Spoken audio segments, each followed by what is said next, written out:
तो बेटा तो हो गई, अब हम क्या कर रहे हैं यहाँ, रुक के चलो। तुरंत फिरे, लौट गए सब देवता। अब देवता तो लौट गए, लेकिन बाबा के सेवकों ने देखा, बोले बाबा आपने विवाह को हाँ कह दी। बोले बाबा, बोले देखा नहीं, तुम्हारे सामने तो कहा। अरे बोले बाबा तभी तो कह रहे, क्या? बोले आपने विवाह को हाँ कह दी और आपको चिंता नहीं हो रही। बाबा बोले किस बात की चिंता? सेवक बोले बाबा जिसके घर में विवाह होता है उसे चिंता होती है कि घर में कुछ है कि नहीं। तो बाबा ने जैसे ही सुना कि घर में कुछ है कि नहीं, तो बाबा ठहाका लगा के हंसे। अरे बाबा आप हंस रहे हो, चिंता नहीं कर रहे, घर में कुछ है कि नहीं? तो बाबा बोले चिंता तो वे करें जिनके घर हो, अरे यहाँ तो घर ही नहीं है तो चिंता किस बात की करें। अच्छा विचार करके देखो, जिसके पास में कुछ होता है उसी के मन में कुछ कुछ होता है। अब कुछ है ही नहीं तो काहे की चिंता। खूब पड़ा रहे सामान ऐसे ही मैदान में, लेकिन कुछ होगा तो बार बार अपने बटुए को संभालेंगे, रखेंगे। क्यों? क्योंकि है। और बोले बाबा कह रहे कुछ है ही नहीं तो काहे की चिंता।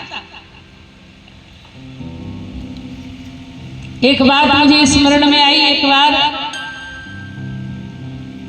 एक आदमी यात्रा कर रहा था एसी फर्स्ट क्लास में, ट्रेन में, पुराने समय की बात।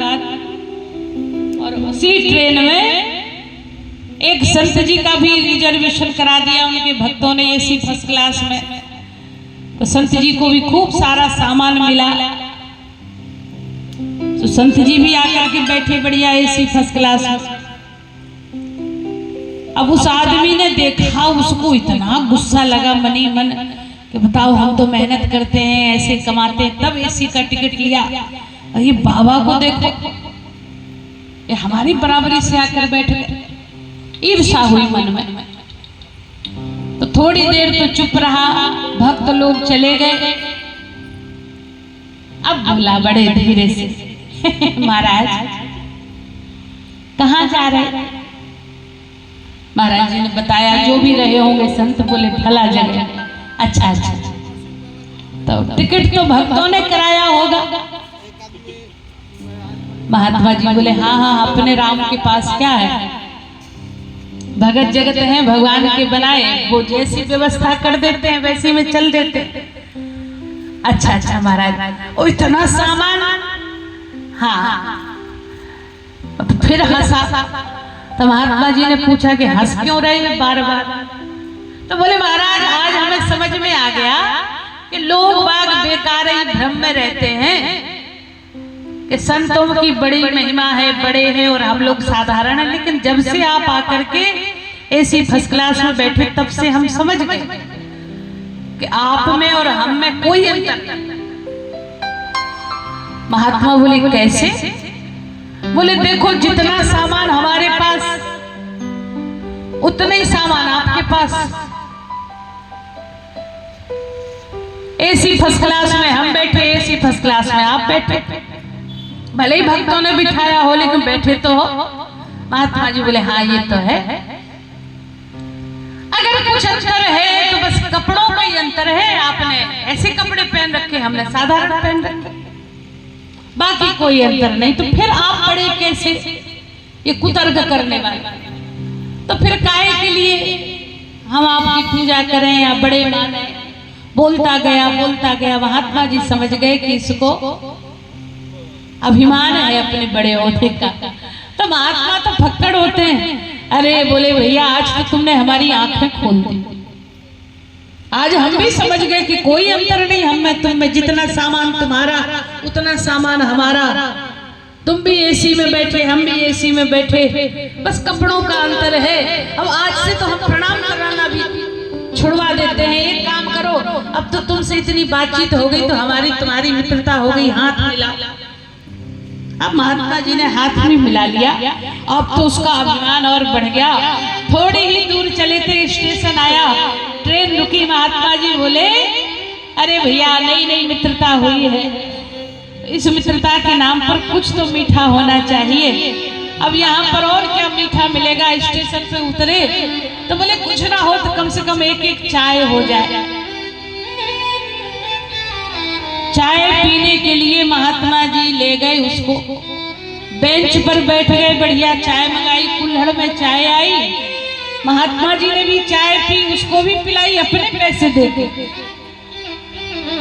अब वो चाय तो पी रहा था लेकिन बार बार देख रहा था सिग्नल हुआ कि नहीं, ट्रेन जा तो नहीं रही। अब तो थोड़ी देर रुकी ट्रेन, चाय वाय पी ली और देखा कि अब सिग्नल हुआ। तो जैसे ही संकेत हुआ कि ट्रेन चलने वाली, सो बेचारा घबराया, बेचारा घबराया, अरे गाड़ी ना चली जाए। महात्मा जी ने देखा कि जैसे ही उठने वाला है बेंच से, सो महात्मा जी ने तुरंत हाथ पकड़ लिया। कहाँ भैया? अरे महाराज गाड़ी छूट जाएगी, कितना सामान रखा। महात्मा बोले जितना तुम्हारा रखा उतना हमारा भी रखा, काहे की चिंता? अरे महाराज सब चला जाएगा, बहुत धन है, बहुत वस्तुएं हैं कीमती कीमती। महात्मा जी बोले उतनी हमारी भी है, तुम तो बैठो आराम से, थोड़ी चर्चा हो जाए, हम और तुम तो बराबरी वाले। और जैसे ही कहा, अब वो घबराया, धीरे धीरे गाड़ी रेंगने लगी स्टेशन पर। अब वो कहे कि हाथ छोड़ो महाराज, सब चला जाएगा, हाथ छोड़ो महाराज, बहुत धन है, बहुत मेहनत से जोड़ा। महात्मा जी बोले उतना हमारा भी जाएगा, काहे की चिंता कर रहे हो? लेकिन जब गाड़ी चलने लगी तो उसने झटक करके हाथ छुड़ाया और महात्मा के चरण पकड़ लिए। बोले महाराज आज फर्क पता लग गया। क्या? बोले हम वह हैं जो पूरी जिंदगी में कुछ नहीं छोड़ सकते हैं, और आप वह हैं जो एक क्षण में सब कुछ छोड़ सकते हैं। तो ये बेकार की बातों में ना पड़ना कि जैसे हम वैसे हो। भोले बाबा भी कह रहे हैं कि हमें कोई फर्क नहीं पड़ता। क्यों? बोले हम किसी चीज को अपना कहते ही नहीं है, हमारे पास तो कुछ है ही नहीं। और जैसे ही सुना, आहा, तो सेवक बोले बाबा धन की चिंता ना हो तो कम से कम जन की चिंता तो हो। चार नातेदार रिश्तेदार, मामा मौसी, काका काकी, हम माता पिता की भी कहते, लेकिन आप प्रकट भय विधि न बनाए तो कैसे कहें? तो भोले बाबा बोले भैया चिंता मत करो, हमारे ना तो मामा मामी है, ना मौसा मौसी, ना काका काकी, तो किसी से कोई नाता ही नहीं। बोले नाता तो है लेकिन मामा मामी से नहीं, मौसा मौसी से नहीं, काका काकी से नहीं, फिर किससे नाता है? तो भोले बाबा कह रहे नाता